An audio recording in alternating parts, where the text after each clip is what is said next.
Hello everyone, आज अपन start करने वाले हैं फर्स्ट एड का जो सिलेबस है वो डिस्कस करने वाले हैं, जिसमें मैं आपको कुछ साइंस के जो टॉपिक्स हैं वो बताऊंगी कि आप वो कहाँ से कवर करें। तो ये स्टार्ट करते हैं। सबसे पहली बात है कि जो इसमें साइंस पूछी जा रही है आपके फर्स्ट पेपर के अंदर, तो वहां पर आप लोगों के जो साइंस में जैसे सिक्स्थ से लेकर के यदि आप 10th तक की जो एनसीईआरटी होती है, बेसिक एनसीईआरटी, वहां से आप ये सिलेबस कवर कर सकते हैं। तो एक बार अपन सिलेबस डिस्कस कर लेते हैं और मैं आपको बता देती हूँ कि कौन सी क्लास की एनसीईआरटी में कौन सा चैप्टर है, ताकि आपको थोड़ी हेल्प मिल जाएगी।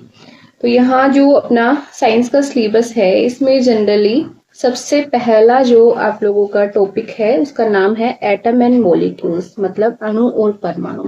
ये आपके क्लास 9th में जो 3 और 4 चैप्टर है वहां से अच्छे से कवर हो जाएगा और जनरली वहीं से क्वेश्चन पूछे जाते हैं। फिर सेकंड नंबर पे आते हैं। इसमें सेकंड नंबर है केमिकल रिएक्शन वाला, केमिकल रिएक्शन एंड इक्वेशन, मतलब रासायनिक अभिक्रियाएं वाला। ये आपके जो 10th क्लास की एनसीईआरटी है उसका फर्स्ट चैप्टर है, जिसमें आपको विस्थापन अभिक्रिया, अपचयन, उपचयन, उपचयन, ये सारी चीजें आपको बता रखी है, तो काफी अच्छे से आपको इसमें समझा रखा है। फिर आता है आप लोगों के थर्ड नंबर पे आता है कार्बन एंड इट्स कंपाउंड। ये आपके जो फोर्थ चैप्टर है आपके 10th क्लास का, आपके जो 10th क्लास का फोर्थ चैप्टर है, वहां से आप लोगों को इसके जो भी टॉपिक्स हैं वो मिल जाएंगे। कार्बन में जैसे इसके फुलरीन हो गया, ग्रेफीन हो गया, इनका संकरण क्या है, इनकी स्ट्रक्चर क्या है, इनसे रिलेटेड क्वेश्चन पूछे जाएंगे जो काफी बेसिक होंगे और आप अच्छे से कवर कर लेंगे। फिर आते हैं force and law of motion. तो ये वाला जो चैप्टर है ये आपके क्लास 9th में 7 और 8 लेसन में मिल जाएगा आपको। फिर देखते हैं वर्क एनर्जी पावर। ये भी आप लोगों के जो 10th वाला चैप्टर है क्लास 9 का, उसमें भी आपको मिल जाएगा। इलेक्ट्रिसिटी और साउंड, ये आप लोगों के जो नया टॉपिक है ये ऐड हुआ है, इलेक्ट्रिसिटी और साउंड का। ये आपको क्लास 9 की एनसीईआरटी में इजीली मिल जाएगा। और जो टिश्यू है, कंट्रोल एंड कोऑर्डिनेशन है। कंट्रोल और कोऑर्डिनेशन में तो जैसे वो तंत्रिका तंत्र वाला चैप्टर है, जिसमें आपको तंत्रिकाएं क्या होती हैं, संवेदी क्या होती है, इन सब की बेसिक एक मैकेनिज्म पता करनी है, उससे रिलेटेड क्वेश्चन आ जाते हैं।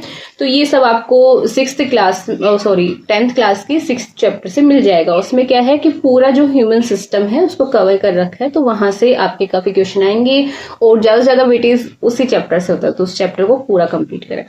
फिर देखते हैं अपना हेरिडिटी एंड इवोल्यूशन। अब हेरिडिटी इवोल्यूशन में क्या है, आप 12th क्लास की एनसीईआरटी यूज कर सकते हैं। इसमें जेनेटिक्स से रिलेटेड कुछ क्वेश्चन पूछ लेंगे आप लोगों से। जेनेटिक जो डिसऑर्डर होते हैं, कौन से गुणसूत्र की कमी से और अधिकता से होते हैं, ये वाला पूछ लेंगे। फिर देखते हैं मैनेजमेंट ऑफ नेचुरल रिसोर्सेज। ये भी आपके नया टॉपिक ऐड हुआ है। मैनेजमेंट और रिसोर्सेज में जैसे आप लोग कैसे अपने जीव जंतुओं को संभाल के रख सकते हो, जो लुप्त हो रही प्रजातियां हैं उनको किस प्रकार से आप बचा सकते हो, पढ़ना है आप लोगों को। प्रोटेक्शन ऑफ एनवायरनमेंट की किस तरीके से आप लोगों के जो विलुप्त हो रहे जो पेड़ पौधे हैं, जंतु हैं, उनको आप कैसे प्रोटेक्ट कर सकते हो, क्या क्या विधियां हो सकती है, आप उनको बता सकते हो, मतलब इनके बारे में आपको पढ़ना है। फिर देखते हैं, ये एक इम्पोर्टेंट है, ये सबसे नया टॉपिक जुड़ा है, साइंस इन डेली लाइफ।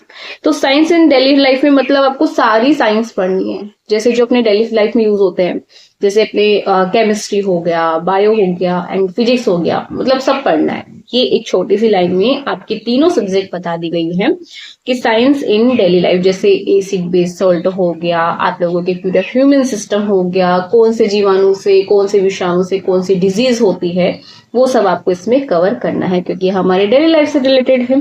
फिर आते हैं कि recent development in science and technology. Generally ये वाला जो टॉपिक होता था वो आप लोगों के करंट अफेयर में दिया जाता था, बट अभी इसका नया सिलेबस है, इसमें ऐड कर दिया गया है।